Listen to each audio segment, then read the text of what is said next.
Start the recording and start the stream. Welcome, ladies and gents, to Horsin Around, a dumbass cast. I am your host, as always, Nick Brigadante, and with me today I have two lovely guests. If you would like to introduce yourselves. Hey, yo, you know what it is. It's Beekman, and I'm the number one Conflict Desert Storm 2 back-to-back dad player in the world. And it's me, Jacob. I think I'm number 2 on that list. I'm Great. watching you. What? Come I for don't my even know spot. what that is. What the fuck is that, Beekman? Humor Conflict me. Desert Storm 2 back-to-back dad. The Conflict series was a series of, sort of middling tactical shooters that came out in, the early aughts to mid-aughts. Who put Codemasters put those out? I don't remember who published those. Codemaster. Some double Codemaster. A, some double A studio. Yeah, and the first two games were set in the first Gulf War. Incidentally, the second game came out as the 2003 invasion of Iraq was happening. Oh That's fine. boy. I'm pretty sure it came out in March 2003. So I was back not to aware. Baghdad indeed, boys. We were talking about you're saying you were possibly gonna skimp out on the next Call of Duty game because it was gonna be more World War II stuff, right? You kind of done with World War Yeah. II. And I commented Except- that why don't they cover something like the Gulf War? And I honestly did not even know that there were any pieces of game media that tried there to are a address couple. the Gulf War. It's a real popular place for flight sims because the Mm. sustained air campaign that happened against there's a lot of aircraft to pick from, a lot of just scenarios to do. Yeah. I think the reason you don't see first person shooters do it because there was infantry combat, but there's not a lot Not much the happened. Persian Gulf War is very one sided if you look at the casualty figures. So it's yeah, you would probably feel like, man, we're just Steamrolling. destroying these people. Yikes. So yeah, it's mainly been simulators, so flight sims and tank sims. Gotcha. Major I mean- set piece tank battles.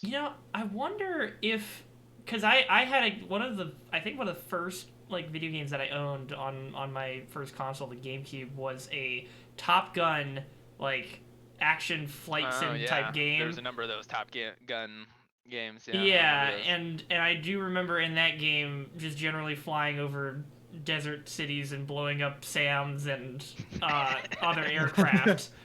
And I wonder if that might have been set in the Gulf And that's War. what made Nick want to become a military contractor. Nope. No, I don't. No, there's that was definitely not the It influence. was my dream. We would the one thing we ended up that was one of the very few games my dad actually had any interest in playing because he was former army, so he flight games and stuff like that. Dude, I had the same thing. I'd be like, yeah, dude, I love video games. And then my dad would come back from fucking Raytheon conference and he's like, hey, you want this submarine simulator? And I'm like, sure. Hell yeah, man. Hell yeah.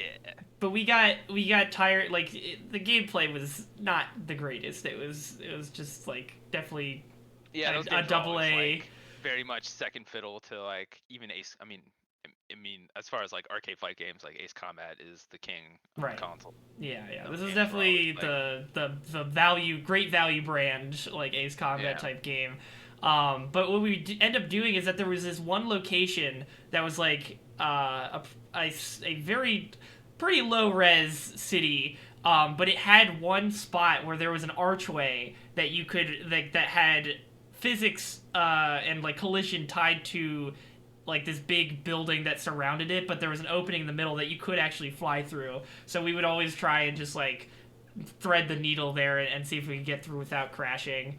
And that was just it's just one of those dumb little mini games that you come up with once you've played a game for long enough that the regular gameplay loop becomes too boring. But yeah, that was a good time back then. Oh, shit, I had something else that I wanted to lead that into. Oh, right. Call of Duty. Yeah, Call of Duty, but in more so just generally milsim discussions. They finally showed gameplay for 6 Days in Fallujah. What did you think of that, Beaks? It was interesting. I think purely just like, okay, so they're going for sort of, at least from the show, a more minimalistic HUD. Yeah. You know, Yeah. like health bars, no on-screen ammo counter, so probably indicating a more sort of realistic ammo system reloading. And then sort of very much like, because I'm assuming this, I'm pretty sure they said this game's coming out on consoles at some point. Probably. Sort of a one-button sort of contextual command system Yeah. that was pretty common in sort of the last run, because there haven't really been that many tactical shooters since, like, I don't know, I'd probably say around the late 2000s, early 2010s. Early 2010s too. I feel Yeah. like early 2010s is when it started dying. Yeah, so in a lot of those games, like Ghost Recon Advanced Warfighter, the Rainbow Six Vegas games, Star Wars Republic Commando, a number That of was the other one that ones I was thinking were of. very Yeah. much like, here's the command button, depending on what you point it at, it does different stuff, or what context you're in, rather than a more complicated menu of command systems. Yeah. Yeah. So. Yeah, I mean, I think it's certainly a more compelling vision than the little gameplay they showed way back when, which seemed much more generic shooter of the time. This seems at least pretty distinct from. I mean, I saw a lot of people commenting. It was like, "Oh, it just looks like Call of Duty," and I'm like, "Well, I mean, yeah, in that." Are you Call telling of me Duty's that also a any shooter with military game themes where you aim Yeah. where you aim down the sights of a rifle, but like, a little bit more to it than that. I think if you look at the nuances in movement and stuff like that, I think the sort of procedural generation stuff is interesting technology. However, it's sort of, I think, Because undermines they're the going for the position most they're taking, realistic that they Fallujah made. that they can. I don't know what you're talking about. Fallujah was a Was a real Lovecraftian place. nightmare that shifted. It's like, what are we doing here? It's like, yeah, it's like, oh, we're a historical document. Yeah, it seems like as a game they're that doing doesn't seem to really interesting support things, that. but like, why are you Yeah. then placing it in? You're basing it on this again. Like, this is going back to the whole debate. And so about, my guess, I think, is, and this is completely conjecture. This is not. I don't have any information. Is that okay? So you're gonna have these sort of procedurally generated sort of layouts, or maybe buildings will be in certain places, but the rooms inside them will be different. Yeah. But I think the encounters, they'll probably have like scripted counters, like that encounter they had with that they showed with a family in a basement. Like, maybe that occurs in a different building, but like, in this level you will always encounter that family at some point, and it'll be the same family, maybe, so yeah, that is my guess, rather than like procedurally generating everything. Yeah, I thought for a second I was thinking, like, is this game going to be like some kind of fucking first-person shooter roguelite where you just make it through? You're trying to make it through the 6 days every time. The Groundhog 6 days of the. Yeah, it's just like, this seems way not in line with whatever kind of vision you're trying to sell us on. I think their goal with that is simply because, like, a problem with a lot of shooters and like a lot of games is like, because you live after you die, you can restart. Like, you sort of just that sort of memorization of like, okay, enemies are gonna spawn here, or enemies run from here. So I'm just like, I'm literally like, it's like I'm doing competition shooting, and I did a previs of the stage where I just walked around and went, okay, I'm gonna shoot here and there, and then when you run it for real, you're just like.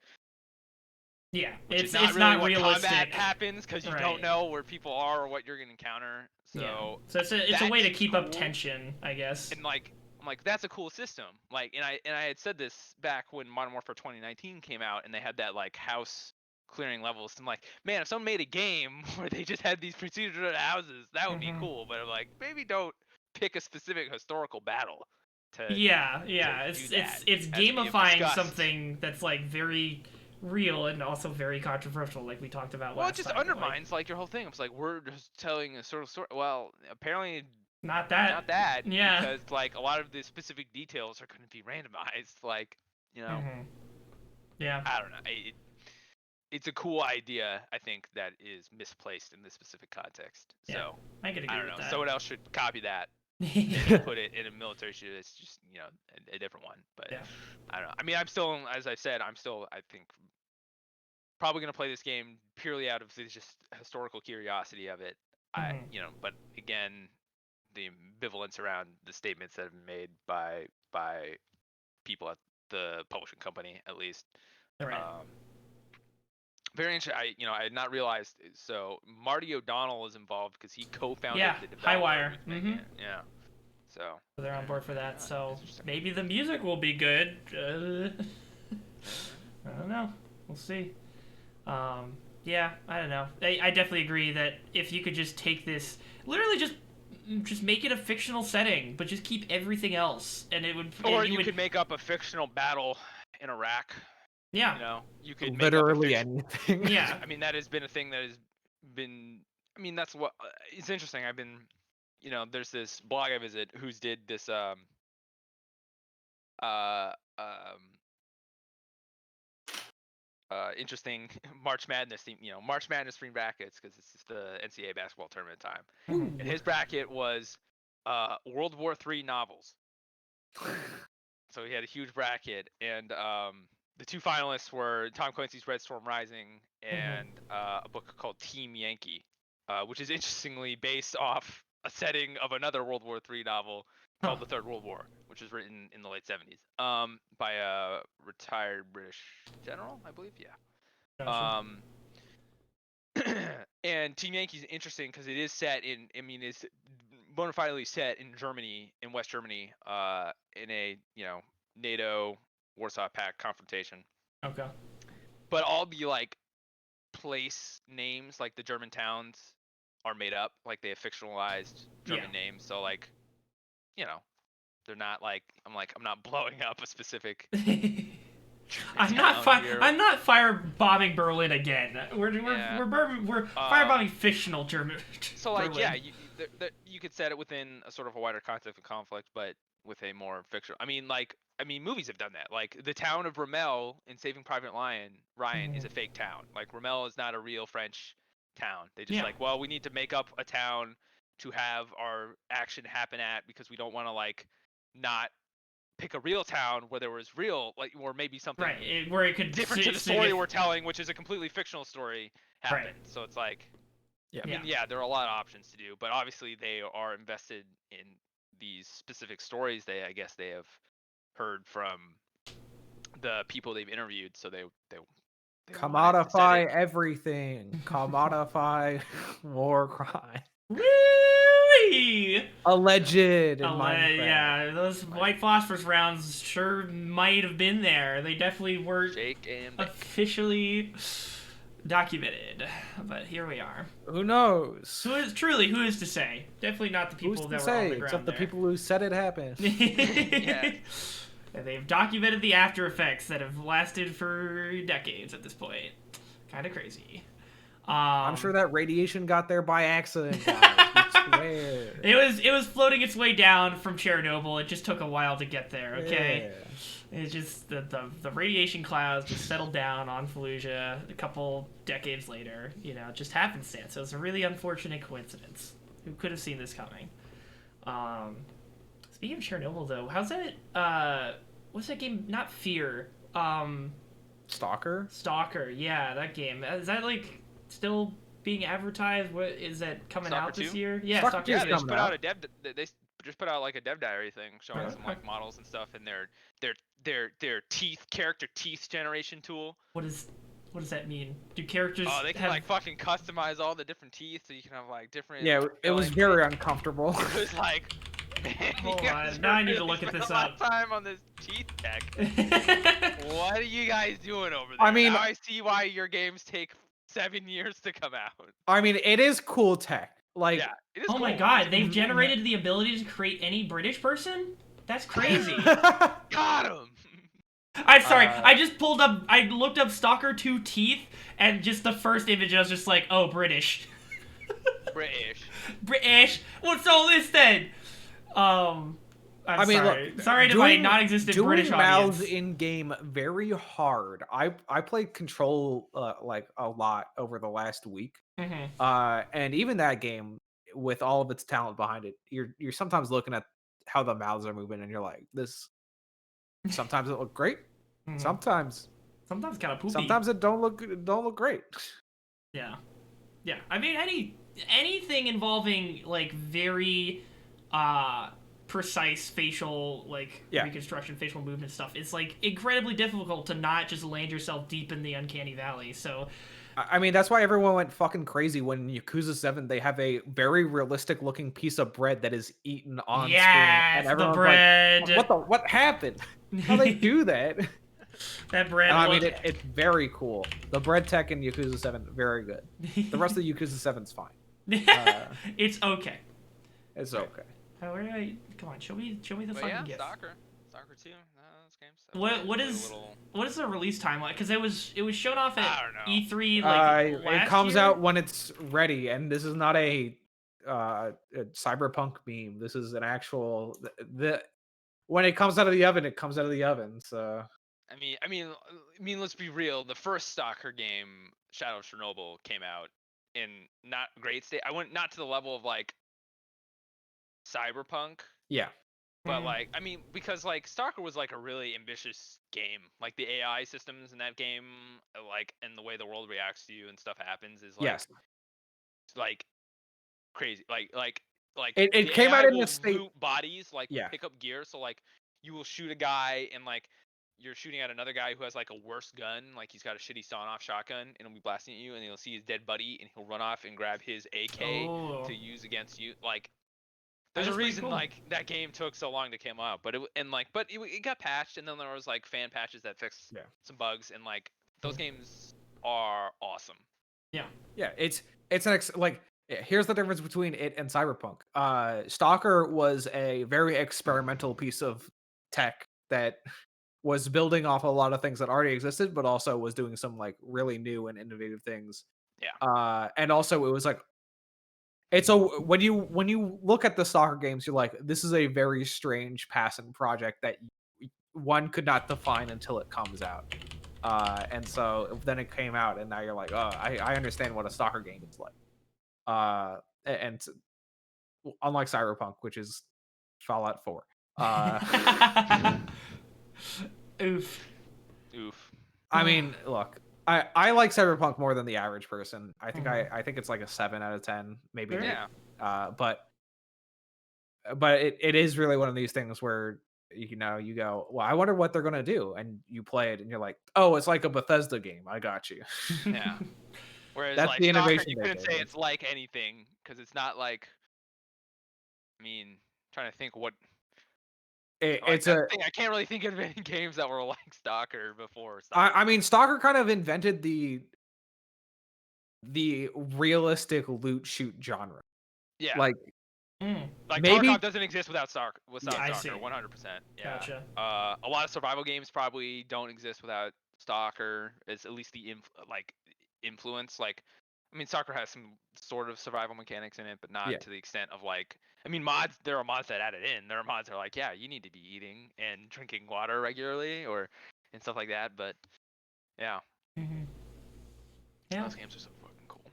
It's just a real sense of mood too. Just unsettling at all time. Like not like they're not explicitly horror games, but like they're like some of like the most like oh shit scared moments I've ever been in a video game have been playing Stalker. Just cause, really? like yeah, because it's just foreboding. You're in this foreboding place. Like they nailed the atmosphere and the aesthetic. Yeah.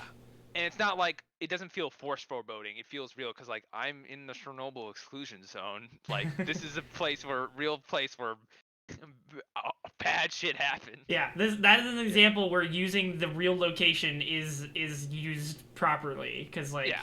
And they made their own storyline about how like this second weird event happened at Chernobyl and now the zone's all different. Right. You know? Yeah. They're making it their own, but they're like they're using like something. For one, it's not Chernobyl is just a disaster that was caused because of bad management, I guess is what you would probably label it down to. But it's not like a conflict between like it's fucking global superpowers and insurgents in Middle Eastern countries, and it's just like some bad dudes and a terrible thing happened, and then now you can't live here anymore. So now it's this ghost town, literal ghost town. 50,000 people used to live here. Now it's a ghost town. I also played through the Call of Duty 4 remaster recently. So getting a lot of Chernobyl action. Yeah. Did you finish? What difficulty were you playing on? I was just playing regular. I mean, Okay. I don't know. I sort of gave up the ghost on like, oh, I need to be a gamer, beat Call of Duty games on veteran. Yeah. And it's like these games are not like the difficulty settings in those games just don't work. Yeah, well. No, you're very Just right, like, and I very much regret playing through. I still enjoyed the Modern Warfare campaign, even though I played it through on veteran. But like towards the end, it was just getting ridiculous trying to like get through some of the final areas, like the literally the final mission where you're walking through the underground base trying to get to like the control room before the nukes launch. You're trying to abort the ICBM launches. Yeah. Yes, yeah. And so there's a bunch of corridors. No fighting in the war room. Yeah, but yeah, there's a bunch of corridors that are like there's a straight line down, and then there's that's like blocked, and then there's paths on the side that you go into through. The missile silos. Yes. Yes, I know exactly. And those areas were such a pain in the ass on veteran. Like it was because you like if you pick a direction to go, you're getting shot. They're getting shot. Like, yeah, you get scissored every time, and it fucking like, sucks. Oh, sucks. And like the biggest tragedy of it all is like I beat the campaign, but I didn't beat Mile High Club, and I still haven't. And I don't want to step down on the difficult. Literally know what happens. Mile High Club when that game originally came out on veteran on the 360. I've got the achievement. I don't need to prove anything to anybody. Yeah, the fucking and I literally it got me so mad at some point that I looked up the differences between like the original and the new one. It's so much easier on the original because with remaster they've got like people doing Last Stand where they just fall over, but then they pull out their pistol and keep shooting at you for a little bit. Which I don't think was in the original, and then they also have. I'm pretty sure that was an original. I remember. Maybe I'm just conflating Call of Duty games, but I remember. Yeah, I think that was in Mono. I mean, I don't know if it happened on the Mile High Club level though. Okay. Maybe they put it there. I think the big thing I noticed was it seems like. And this is definitely that was brought in for the remaster is that when people die. Like, you might have killed somebody, but based on how you kill them, they do different dying animations. And so if you don't, like, fucking fill them in lead in the exact correct way, their collision is still turned on for, like, 5 seconds while they're keeling over. And then everybody, you're just getting dumped, like, mags getting dumped in your back while you're waiting for this one guy to fall over in a doorway. And I still haven't beaten it. And I don't know. Sometimes when I'm, like... bored, I'll just turn on the PS4, and that's the other thing. I'm playing on controllers, so like I don't even have mouse and keyboard. I mean, you can plug in a mouse and keyboard to your PS4. I tried. The ones that I have just don't work. I don't know. Some weird compatibility issue. But yeah, I don't know. Maybe someday I'll beat that, and then I'll I don't know, try out the Modern Warfare 2 campaign remaster, because it's been decades. I did get the achievement in the remaster for doing the time paradox because on the sort of the second part of the Chernobyl Pripyat level where you snipe Imram Zakhaev, you can, because as they reveal in Modern Warfare 3, like Makarov, who's the bad guy for the rest of the series, was there at the exchange in the early 90s. So like his character model's there in the remaster. So you can shoot him in the time paradox because you kill him, obviously. The events of the next 2 games don't happen. So there you go. Fucking solve the problem. There. It's pretty good. But yeah, that's a good remaster. Yeah, I do, like, outside of the infuriating parts that see Brad in the comments here is talking about the strats you had to pull off for the Ferris wheel holding people off in Chernobyl after. God, that was definitely another point of, like, this is so fucking annoying. I just feel like those games are fine. Like, they're not difficult. Like, there's a few in every Call of Duty game, if you play them on regular, in my experience, there's a few parts where, like, okay, I kind of got stuck here, but, like, otherwise it flows pretty nicely. And, like, ultimately, that's what I want from a Call of Duty campaign is my cool war/action movie, like, you know, flow experience, not you know, like, fuck, I am trying to advance into this one doorway for 10 minutes and it's not working. And then just like artificially inflating this length of a game that was not meant to take this many hours. Like, I definitely will scale back my efforts in if I do like Modern Warfare 2 or Modern Warfare 3 or whatever. I'll just probably do what you're doing and play it on regular because I just kind of want to experience the story again. I don't know. I still need to do 2019's campaign, which I probably should also just do on normal. I think I started it on like veteran. Better than Black Ops Cold War campaign. How could you say that? Black Ops Cold War campaign. Black Ops Cold War campaign is one of these things where it has spoilers for Black Ops Cold War campaign incoming.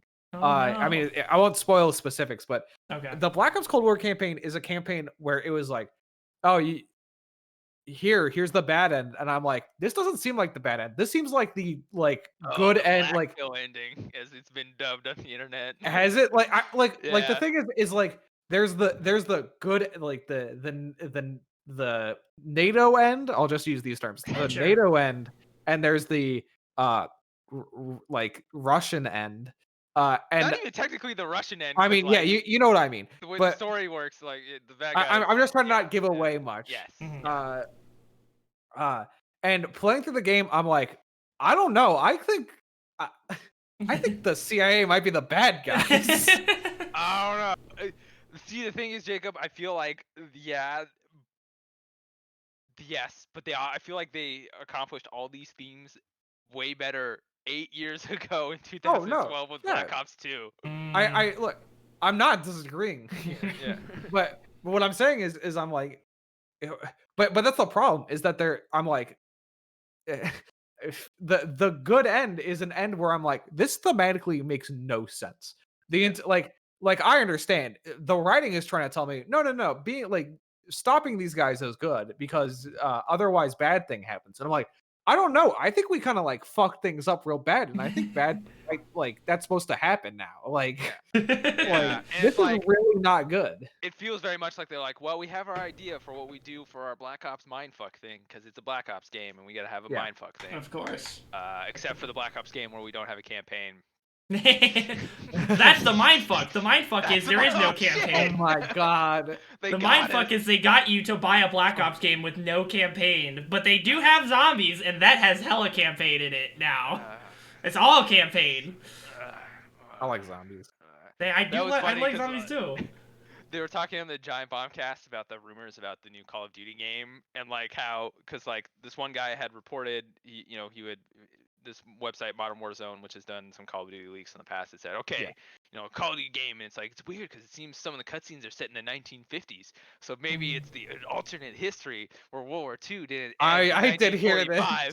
And it's like, no, and then Eurogamer went, no, and then Eurogamer, which is a big, much bigger outlet, said, that's not quite right, which leads me to believe either one of two things. Either A, like there are cutscenes set in the 1950s because the story is like told in 1915 is like some guy telling his kid about here's what I did in the war, or something to that effect. Someone telling someone else about their experiences, or the zombies shit is set in the 1950s. Like, yes. Like, wait, is it? It's not being. It can't be done by Treyarch though, because that was the Sledgehammer. Okay. They did the last Call of Duty World War II. So it shouldn't. Game, aptly named Call of Duty World War II. Ah, lovely. I don't know. Take me back to World War One. Battlefield One. Look, I understand people got problems with Battlefield One, but Battlefield One is the last Battlefield 1 was cool. Battlefield game I remember being like, this is actually, guys. I understand that this isn't like fully realistic about like the weapons we're using because they gave a bunch of like non-bolt action rifles to people in World War One. But Battlefield 1 was like, hey man, we watched a lot of Forgotten Weapons videos and we found all these guns and they made like 100 that's what put them in the fucking video game. You have no idea how. That's what got me like, because all the Battlefield 5 stuff was coming out, and you know how they added the option to be a female soldier in multiplayer so that you can customize, and they're like, this is not realistic, and I'm like, dog, have you played a Battlefield game? Battlefield, like, you guys are fine with us being like, all right guys, I don't think so we looked up not the V2 rockets but the very experimental, never before seen super prototype rockets in World War II. You've never seen these. Like, I remember playing Battlefield 1942 and you're like, all right, so we added the tanks that were never even put into combat because the secret weapons of World War II expansion pack. You had fucking jetpacks. Jetpacks and like a bunch of other weapons that like some weapons that were literally never even mocked up. Like, it was literally like paper. We found a drawing in some weird bunker in Austria, and we've decided to put this in the game. And you're like, huh? And then people are coming up being like, it's not realistic. There's a woman in it. And I'm like, dog, We crossed that line played 1942, long ago. dude. I know that when I'm running around in 1942, I should not be fucking flying like I'm a spaceman. Mm-hmm. Yeah. When are they gonna touch back onto their fucking future war stuff though, like 2042? Like, They're never doing that. It's interesting. Around the same time, they were talking about this stuff. Another leaker who's been leaked Battlefield stuff before. Yeah. Put out stuff about this year's Battlefield game, and he said there's gonna be like, in June there's gonna be some reveal during like EA Play. Yeah. For all this business. And it is going to be set, quote, like a 10 years into the future deal. The campaign will deal with like you'll be able to like switch sides at some point or something. There'll be U.S. and Russia, and there'll be co-op, and so it's like okay. And they talked about like drones and robots, but like 10 years in the future, like I don't know. That sounds like I don't know, like Black Ops 2 or like Arma 3 near future, near future, where it's like you're gonna recognize probably a lot of the equipment being used. Like there'll probably be an F-35 Joint Strike Fighter. Wow. Yeah. No one's ever used an F-35. That's a myth. but like they'll just be like maybe for example the next generation squad weapon that the army is trialing right now will be in the game. Like, that is something I could see, like some new firearms and like equipment, but like still midway through the campaign you'll lose all of your future tech, and then the secret weapons of World War II will come back, and you get the jetpack you again. An M1 Garand. You get the special M1 Garand. They just wanted the an big excuse. weird artillery tank. They just wanted an excuse all our to weapons put have in. been disabled by the Russian EMP. I'm like, that makes sense. They're still mechanical firearms. Shut up. Take this M1 Garand. They just wanted an excuse like to. A Vietnam era M16. Like, come on, guys. They just wanted an excuse to put in the fucking M1 Garand ping sound over and over again. Yeah. Given that knowledge, I am more likely to play Battlefield this year. Also because Really? John Activision still has not given me my goddamn account back after his been. Yeah, you guys fuck, dude. And it sucks because this is like me and Zach and like Olivia and other people have been like playing Warzone more recently. I don't know why. We're just getting back into it. It's just a fun thing to like do a couple matches of. And I mean, they do also have zombies right now, which I like a lot. Zombies good. We also drop TV station every time. I heard Zach when I popped in. Yeah, that. Not go to TV station for the rest Look, of the we day. did really good the 2 nights ago when it was just me and Tori. When you just fucking murdered everybody. Yeah, that one really worked out. But every subsequent drop to TV station kind of went to shit. So, Zach was pretty fed up with TV station. And high return, high risk, high reward. Yeah, that is the idea. The problem with TV station, like when it was at downtown, it was inside of this like bank, and it was in like a basement area, and it was like explicitly there's one way in, one way out. So if you were able to secure that area where you start the zombies event, you could just like keep an eye on the door and make sure nobody like is looking through it and shoots you. Or and the then TV station is a bunch of entrances from above, right? And yeah, inside, so people can just get in. Yeah, it's a massive. It's like a way bigger area, and there's like, especially the area that you started in was like it's completely open. There's like so many ways into it, so a lot harder to hold the ground there. But I don't know, it's fun. My brain is just bad at battle royales. I know if I practice, I would get better. But there's something really weird about like even I like on a Battlefield map, I somehow have better like 3D space awareness than I do in a battle royale, and I can only assume it is because so much of a battle royale is like go and find the action and wait for the action to happen.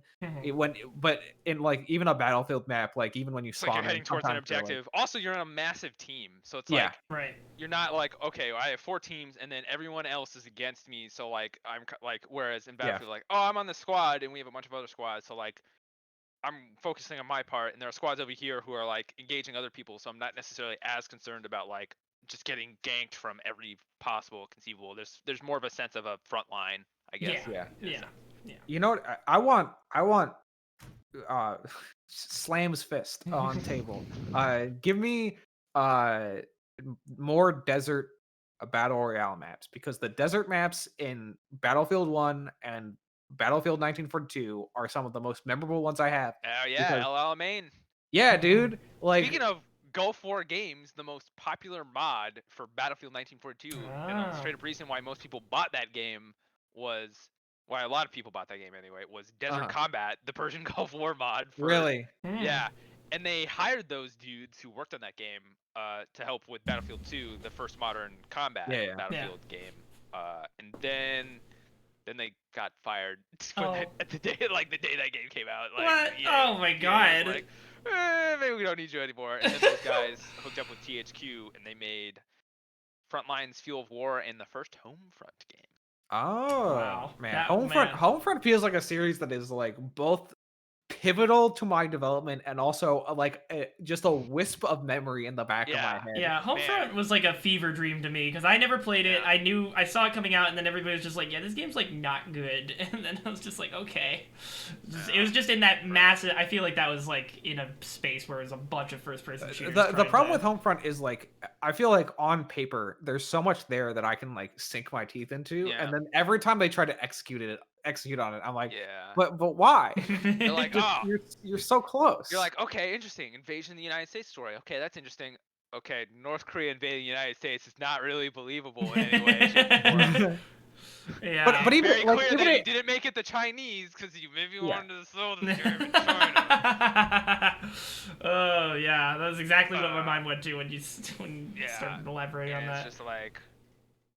It was just shades of the whole like the Red Dawn remake where it's like, oh no, we want Chinese investors helped prop up MGM. We're changing these people digitally to be North Koreans, and we're just gonna airbrush out that flag. Oh, put the new flag out there. Good to go. Yeah.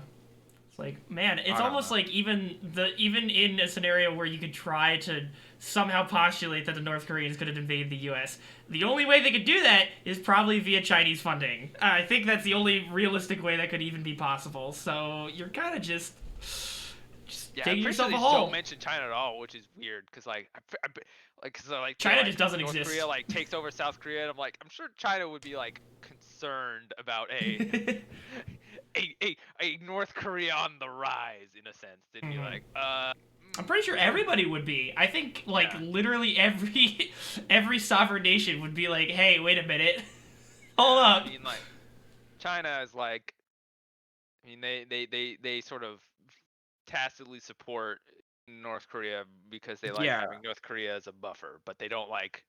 Yeah. They don't want them getting uppity because if they get uppity, everybody else starts to get involved, and they don't want that. Yeah. So, yeah. They want a North Korea that is just strong enough to be annoying to everyone on the planet, but not strong enough to actually ever do anything. Yeah. Yeah. Not annoying enough to make anybody actually try and take action. It's weird. I don't know. I haven't heard it. Well, we've been talking about fucking milsims and war-related stuff for over half an hour at this point. Talking about more, it's getting spicy in Ukraine. Oh no. If you want to. All right, guys. I've put all my Russian soldiers on the border of Ukraine. I swear, I'm just passing through. Also, if you come near us, we're gonna shoot. Everyone, back off. Yeah. We're not doing anything. Stop asking questions. What is the current development with Ukraine and Crimea? A number of things have happened recently. So there's been a ceasefire agreement for a while. I'm trying to remember when that was signed. 2019, maybe. Regardless, 2020 for. I mean, obviously coronavirus happened, but coronavirus doesn't stop wars. But it's been fairly quiet in the in eastern Ukraine. Between the Russian-backed separatists and the obviously Ukrainian national forces and various affiliated militias. That agreement ended recently and was not extended. Depending on who you talk to, the Ukrainians say the Russians rejected parts of the ceasefire, like a proposed extension of the ceasefire agreement. Obviously that's he said, she said perspective. Yeah. International negotiation involving the invasion of a sovereign country. Yeah. Well. And also concurrently, there was a large military exercise going on the Russian border, with Ukraine and the disputed area. That ended on March 23rd, but the troops that were sent there did not begin the process of returning to their home stations. returning to where their home bases, wherever. Mm-hmm. Also, the better part of a brigade was sent to the Crimean Peninsula, which Russia annexed in 2014. And there's also some reports unconfirmed about Belarusian troops in Belarus moving to the Ukrainian border. Belarus is essentially a very closely aligned Russian satellite state at this point. And so, I mean, it seems very great. And then recently there has been reports that fighting has sort of sprung up again between the pro-Russian groups and the Ukrainian military. So, there's worries that this might be spill out over. I think the sort of rational theory of it is that Russia is doing a lot of posturing to try and ensure that the Ukrainians don't try any sort of offensive action into the disputed territory to retake it. Because I think largely Russia has benefited from the sort of undeclared I mean people know it's like there's one of those things where like there's a lot of evidence pointing to the Russian involvement and like actual Russian troops fighting there, but there's not enough like pure evidence to really pin it on them, and like they've kept their involvement at a low enough level. They're not sending like a huge amount of troops. They're kind of just rotating out these smaller units. So it's not like this huge. It's not like a huge it's an open secret type deal by the Russian military. It's the current modus operandi of the Russian government to do bad thing in public, but yeah. And like they put other countries, because like NATO,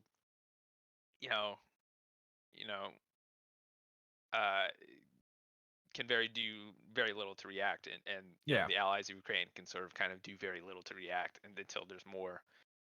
So I think this is mainly and this is my sort of uneducated opinion, we'll say. I'm sure you can, if you look in certain defense academic circles, you can probably find a more articulate analysis than mine. But yeah, this is, I think, largely a signaling move to the Ukrainian government by the Russians, rather than like, oh yeah, we're gonna invade. I mean, also Russia is having like a political moment right now, so I'm sure that they want literally anything else to be happening. Please, we will fake an invasion of the Ukraine. Please stop it. Looking at what's happening in the Russian government. Please don't look. What is happening in the Russian government? Navalny is a opposition leader. I think he's the leader of like one of, if not the largest opposition parties in Russia to Vladimir Putin's government. He's at least the most influential opposition leader. Gotcha. Yeah. And so he was jailed recently after an assassination attempt where they tried to kill him, but tried to poison him. Wait, they tried to poison Putin, or they tried to poison the leader, the opposition? Navalny. Okay. Yeah. And he got put under arrest after that. Yeah, he left. Do you want the full story? Yeah. Yeah, he left and then went to a foreign country to get medical treatment, and then he came back, and then they arrested him. Yeah. So Nick, the charges for getting arrested for surviving your assassination attempt is Navalny had a warrant out for him. Of course, it's a Russian warrant, so it's because he's the opposition leader. But it was one of these things where it's like, well, you got to check in with your like parole officer, and you got to do that on a regular basis. So they try and kill the guy, and in the process, he ends up in like a critical condition, sort of coma, basically. Yeah. And a lot of European governments, including and Navalny's supporters, were like, "Yo, we gotta this guy's got to get like out of Russia so that he can actually get the medical treatment he needs." Yes. And so after a lot of back and forth, he eventually gets like extradited to a different country. I think it was Germany, to get medical treatment. And so when he was getting his medical treatment and coming out of his coma, the Russian government was like, hey, you didn't check in with your parole officer, so you're going to jail if you ever show up here again. And of course, everyone's like, dog, he's in a coma. You put him in. Like, what happened? What do you mean? We're all looking for who did this. Yeah. And so, but Navalny is like, nah, fuck that shit. I'm going back. They can't stop me. Even though everyone was like, yo, dude, they're gonna fucking kill the shit out of you. Large mistake. And he was like, no, I'm going back because, like, I mean, look, good on him. Like, Navalny, very problematic individual. Like, oh yeah, he holds some ideas that are probably a lot of people. Yeah, it's very shit. Hashtag he would get canceled over. The reality of the political spectrum in Russia right now. In Russia, yeah. At the point. If you listen to interviews with a lot of Russians who, quote unquote, support the release of Navalny and Navalny's ability to run in the elections, it is because, not because they're like, yeah, like, I agree with Navalny. No, most of them are like, Navalny's kind of like an ass, and he holds some like really yikes fucking political views. But he's not. But also, like, the Russian government is fucking corrupt as shit. Like, yeah, like that guy should probably not be in prison. Yeah, like, get him out of prison so that the Russian government can't do this to anyone who we actually agree with. Right. So they're kind of just in the shitter. I think Navalny said he's, I don't know if this is still ongoing, but he's been having some medical issues because, you know, he's locked in a Russian prison with, you know, he went on a no hunger care. strike, I think. Yeah, he went on a hunger strike. I don't know if it's still going on or if he's received the medical treatment he's requires. I think he also like lost an, like, I don't know if he lost an eye or like something like that, but I think there's something up with his eye as well. Yeah, anyway, sounds bad. Russia, not good. Yeah. Russia, this does actually yikes. tie into something I did want to touch on this week that is mostly unrelated, but on a little bit more humorous note.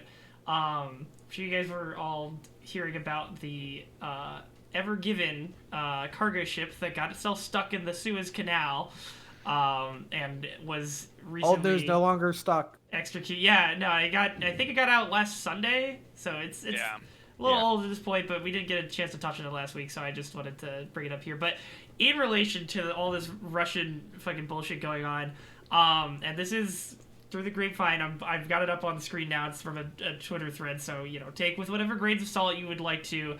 But people were, you know, looking at the shipping map that was showing like all of the actively tracked ships like that are waiting for the Suez Canal to get unblocked.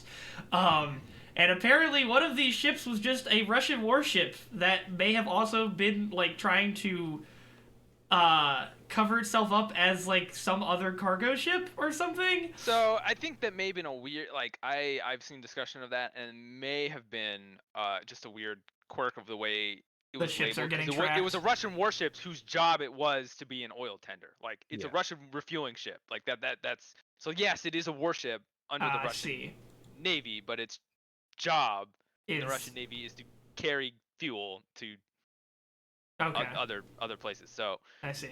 Yeah, I mean warships go through the Suez Canal all the time. I mean, you know, America transits the Suez Canal with warships. And, that's fair.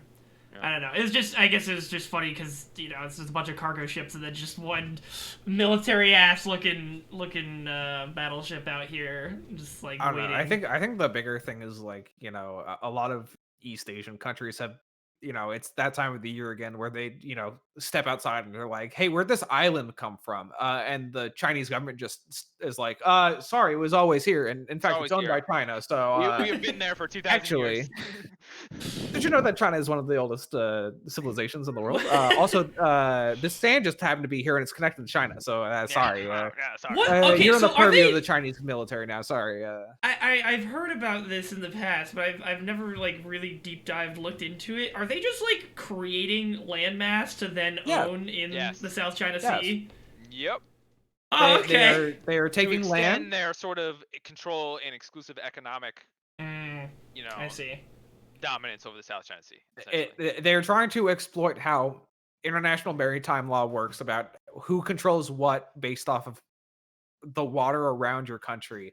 and they're literally extending how much they are by making fake islands to be like, this is a Chinese island, and that is why China owns this part of the ocean.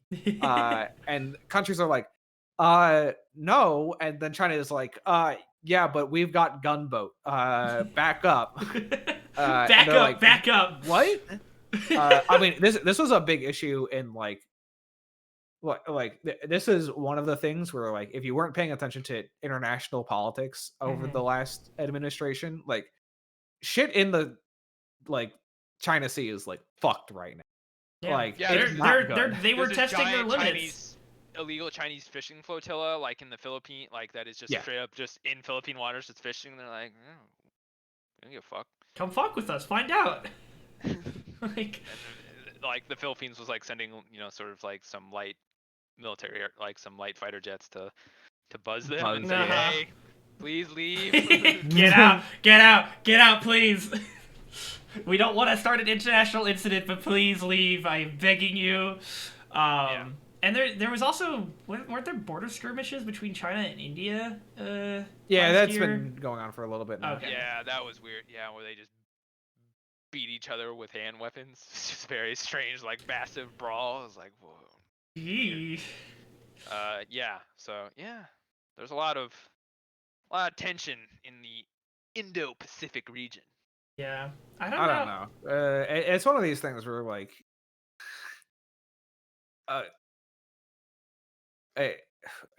China wants to get into the running things internationally game. And they're running into the same issues that every country has done when they try and do that, which is, whoa, other countries don't like you when you do that. Well, it's also that, and also China is very interesting. Like, everyone should just, like, should just do things our way. And it's just like, just listen to us. But in a sort of a distinct way from what, like, the way the U.S. like tries to tell people to do that. And like, there's a whole thing about, like, China's like, you know what? It'd be great if, like, countries could apply, like, Chinese law to the Chinese diaspora, abroad. And we're like, that's not how this works, bro. Like, if they come, they're subject to our law. Like, There was, what was I reading? There's, like, they've been making, like, seriously, like, a strange amount of heavy, like, economic investment into, like, developments in like, Africa, I think. Yeah, that's been going on for a while now. The Belt and Road.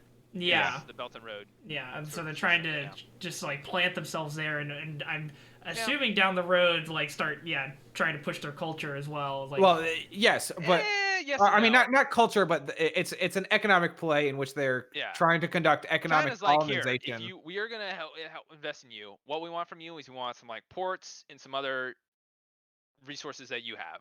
Other than that, it's not like America was like, hey, if you could embrace some more democratic norms and, like, not do that, if you could, like, give women the right to vote, that would be pretty cash money.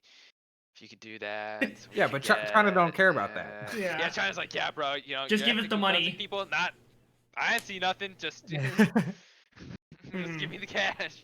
Yeah. I mean, but like that's the thing. That, like, that's what's interesting is, like, I don't know.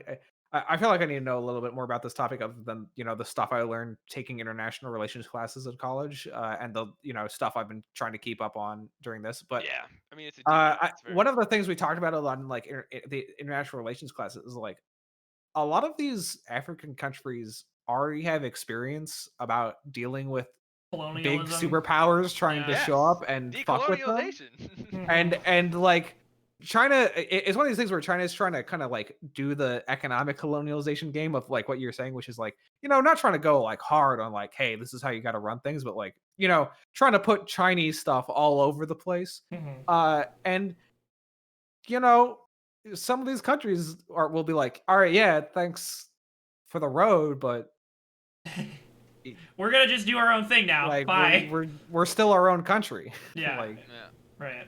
Yeah. I mean, of course, that is variable depending country to country, but it's one of these things where it's like, you can sort the countries because there are countries who are just like, yeah, we're just taking this, but like, we'll never be, like, considered a staunch, like, partner for the Chinese because they know that just that's not gonna. But it's like, hey, we'll take it at this point. Giving them something. Yes. Yeah. And so yeah, the Chinese, yeah, it's getting there. There's just it's been a. I just like yeah. I look. The problem is that China is in a precarious situation in itself because Xi Jinping is like, hey, what if I just like made myself ruler for life by accident? Oops, how'd that happen? And Did he actually? Is that something? China's been through this one before. I don't know if they know this, but when some guy shows up and is like, why don't I be ruler for life? Guess what? Shit gets bad when that guy dies. Like, did Xi Jinping do that? Is that a recent development? I mean, he got rid of term limits so that he can be chairman for life. So oh, fun, cool. That happened. That happened like 2018, maybe. Okay, yeah. I don't know. I guess it's like, at least for me, I guess I haven't been.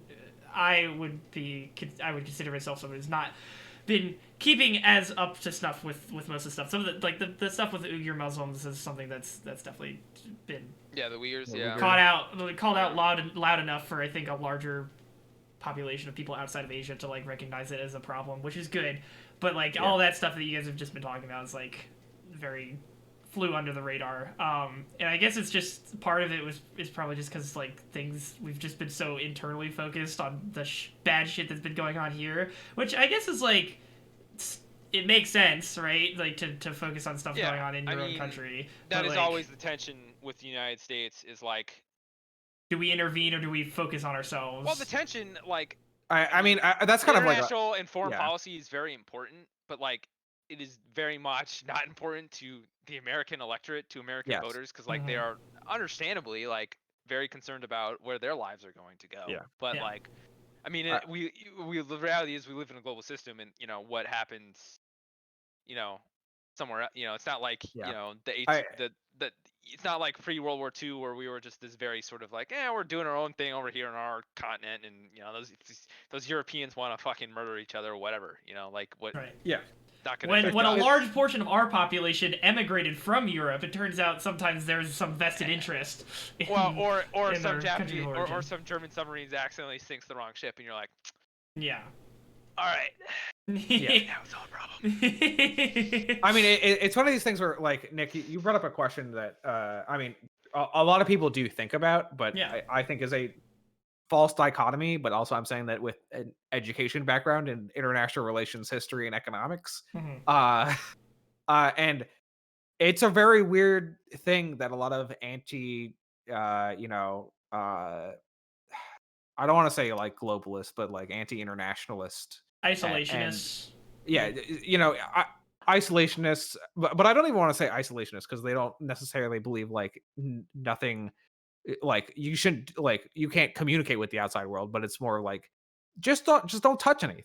And it's one of these things where it's like, I mean, like where they're like, well, you can either focus on things happening outside the country or you focus things on happening inside your country, and I'm like, but that's like a false dichotomy. Like that's a false choice that you're presenting. Because things on the outside of the country will affect things on the inside. It's almost like we have a State Department and a Commerce Department at the same time. They both exist at the same time. Right. We have a Department of the Interior and a Department of State.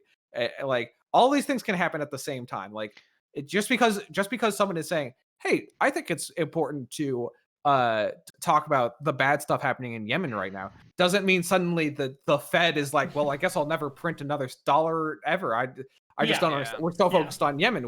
I don't understand how. I think it's just a lot of like more of just like what attention is paid and like mind share, like what is focused on by the government and by Congress, really. But you know, like what Congress wants to make legislation about, what the president, the executive branch wants to message to the American people, and like I think,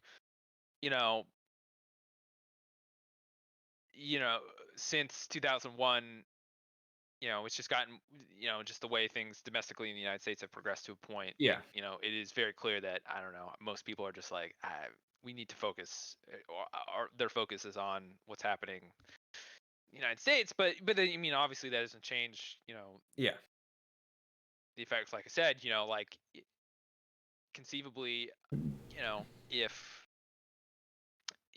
the Russians say invade Ukraine and they're rolling tanks towards Kiev. Yeah, you know, that suddenly the world is a very different place than the one we were, and it's like, well, okay. It's all this very complicated game. Turns out international politics kind of really fucking complex. But it's this huge game of like, how much are you willing to try and push the envelope before other people are going to step in and say, hey, stop doing that. And you can you can find people on every part of the spectrum with different views on this. Like, I am a very left-leaning person, but I know that in a lot of left-leaning circles, if I were to bring up like, hey guys, I think the US should maybe like go and do stuff in other countries, they're like, what are you, fucking crazy? And I'm like, I don't know, because there's and point out to them that even their boy Bernie Sanders agrees that in certain circumstances you should do shit in other countries, because he was like, Yugoslavia, like the I mean, but that's kind of what's crazy, is like I ain't about that. They like refuse to acknowledge that like, I like the other thing is like, some of these people are like actual, like, say they're not actual because they don't actually follow through, but like they're like, no, like I'm an actual communist, and I'm like, okay, yeah, but do you understand that a lot of communism is based off the idea of like a larger communist like commune of like different countries, and you use it like a communist in another country you also have to care about because you're part of the larger thing. Like, not all communists agree with this, but like that's one of the big arguments, especially during like the Cold War, where it was like, us communists got to stick together in the same way that like capitalist countries were like, we got to stick together.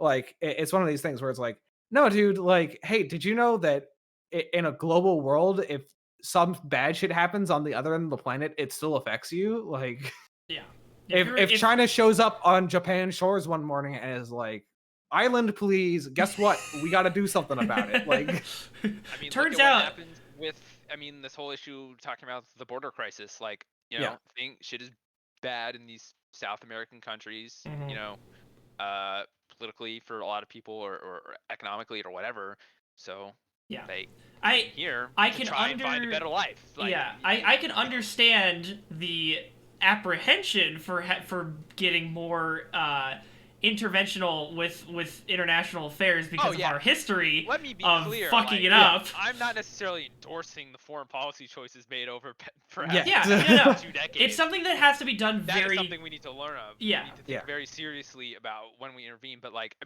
people have made this point about like, it's unfortunate that, what happened in Somalia with the whole Black Hawk Down thing, because the year after the Rwandan genocide happened, and like the U.S. was like, obviously because of what had happened in Somalia, like any military intervention in Africa was like politically toxic for like years. Yeah. After. And then so many people died. But it's like, the U.S. military probably could have stopped. Saved lives. It saved a lot of lives. Yeah, and it's just like it's. And that concept was so crazy that literally this is in 2004, when it seemed like something similar was happening in Darfur. There were actually, apparently, this is sort of anecdotal, but there's been some people who have seen and not gotten any concrete evidence, but have talked to different people close to the people involved, and said that it was in the planning stages, that there was a group of Hollywood celebrities who were going to like pool money together and hire Blackwater. Oh, like the private military contractor? Yes, because they were probably the few people who could have been capable of doing it, and like go to like get them to Darfur and defend the different camps in Darfur from the various Sudanese militias who were coming in and fucking just killing people and kidnapping boys to be militiamen. Like, they were just gonna like, because there's like no American political will obviously in 2004 or 2005 to get involved there. So it's like, well, we have money. We can give that money to Eric Prince, and he can be like, I could have 1,000 dudes, on the ground there to, so the other thing is that it does make me slightly miffed, and this is also because of the last 20 years of what intervention has meant. But it does make me a little miffed that like people just like are like, well, the only type of intervention is military intervention, so we shouldn't intervene at all. And I'm like, no, dude, I don't know if you know this, but the diplomatic corps has existed for a long time in the United States, and they've intervened in a lot of shit without, weapons. Like Yeah. you can intervene in a lot of different Muscle ways. up the Like State Department. Yeah. yeah, muscle up the State Yeah, Department. yeah, Like exactly. That's the problem. one of the most popular we've- tools of intervention right now is, oh, you put all your money in an American bank? No, you can't access that. You committed a war crime. Yeah. That is pretty powerful. Yeah. The problem is, like, bump up the budget for the State Department. That means the military budget go down, and Hawks don't like that. Not necessarily. Also, hey, guess what? Watch out. You're talking to the guy who's like, oh yeah, we should definitely like tax more people in order to, and then we can. That would get more money. That is true. Also, I'm someone who believes that, like, I mean, this isn't even a belief. Like, I don't know if you know this, but the all of these countries borrow a lot of money. A lot of international like spending is based off of like belief that a country can pay it back, even without knowing that the country probably can't pay it back. Yeah. China's debt to GDP ratio is like 250% right. Like, that's the world we live in. Like, turns out like all global superpowers are all in debt to each other forever. Basically. Yeah. Guess what? Like that's how it worked out. If the United States just decided, hey, we're gonna switch currencies. We're just gonna make up a new currency. all the debt you have in U.S. dollars doesn't mean anything. China would be like, okay, now we're going to war. Yeah. Like that's the thing. Is like, I don't know. It's very the debt they bought of ours is now meaningless. So it's like like that was always like I was a kid, so I didn't understand it. But that's what's always hilarious to me about like China owns the US. And I'm like, yeah, dog, do you know who fucking China borrowed all their money from? Like, it's the other fucking superpowers in the world who gave them all that money. Like, that's international transaction, baby. Like, they're all tied up with each other. If one of these economy crashes, they all crash. Like, no one like, and that's the real linchpin in like how you cannot be a truly isolationist country, especially in the current year.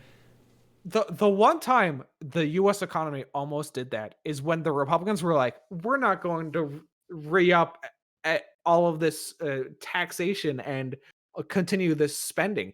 And the fucking world organizations were like, we're gonna bump your credit rating down if you do that. You gotta fucking you gotta keep it up. You can't stop because you're going to fucking just like you're gonna kill all your people. Like, please stop. You're gonna kill all our people. You're gonna kill all your people. It's just good, and everyone's gonna die. And even like I remember, even with that warning, people were like, "Well, shit, the global economy could collapse. We better be careful." When did that happen? Was that after? I think that was like 2010. Oh, I don't know. It could have also been like one of the like fucking Ted. I think that was like one of the things that happened around the time that Ted Cruz shut down the government that one time, and cool. when I was a junior in high school. I came to class and everyone was like, "Hey, what's your parents doing?" "Oh, nothing, because they don't have a job right now because the government shut down." Yeah, mine too. Don't worry. Yeah, I think my dad was out of work for a bit as well because of that. Motherfuckers vote for Republicans, and then the Republicans are literally like, I'm so glad. Look, some people may die, but that's a sacrifice I'm willing to make. Real government hours, I sleep. Guys, come on, please. I don't know. Look, people are gonna be like, "What? Jacob lives inside the Beltway. He's just using the inside the Beltway talk." I'm like, yeah, dog. I talk like I'm from inside the Beltway because everything that fucking happens on Capitol Hill fucking hits me first. Like, I work for a nonprofit that supports state, local, and federal government. Like, what do you want me to fucking do? Like, you're in the thick of it. So you have some good insights.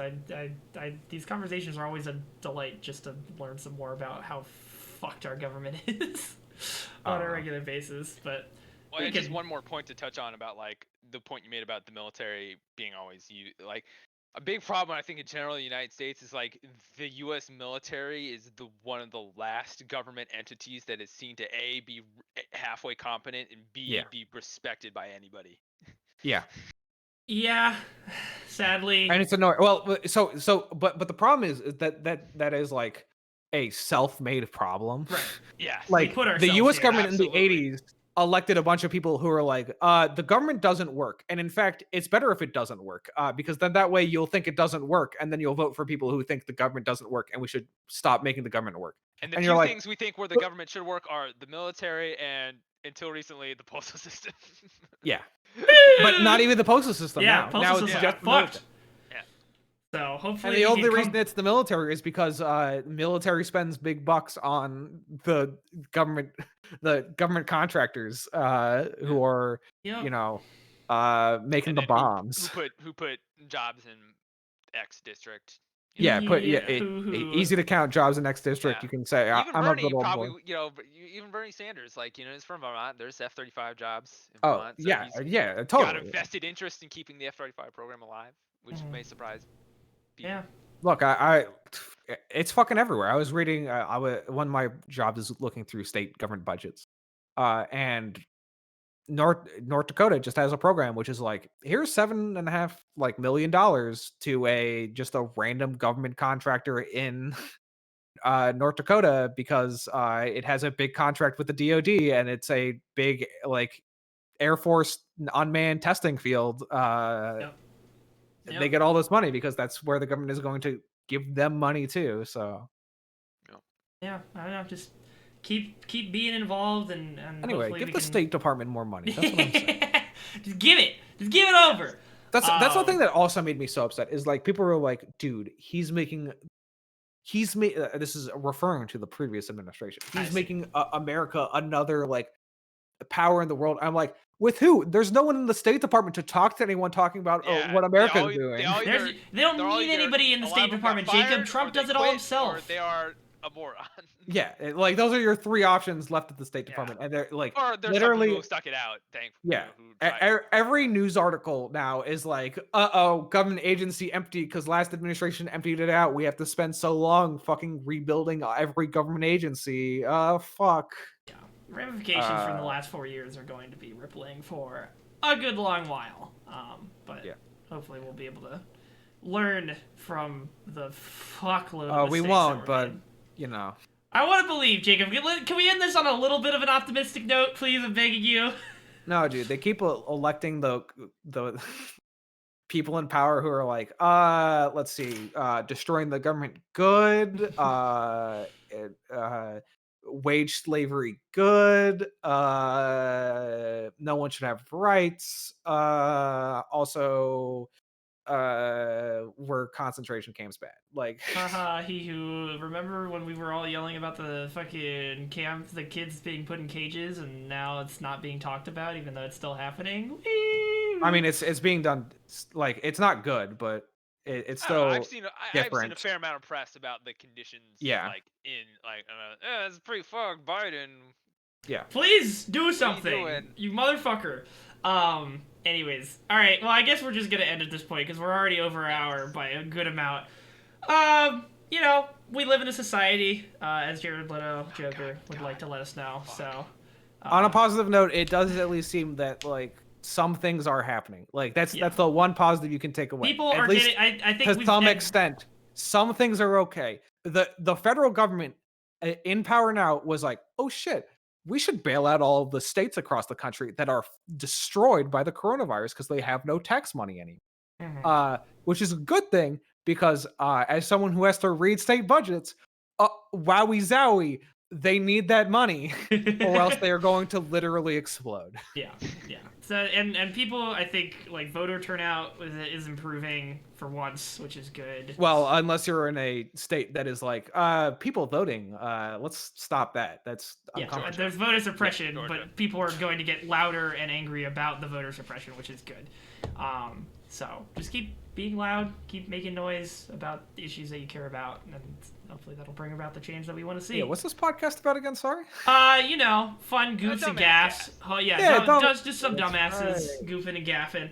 Anyways, thank you guys for watching. I'll be back on a little bit later, doing some more Pokemon probably. And until then, thanks for watching.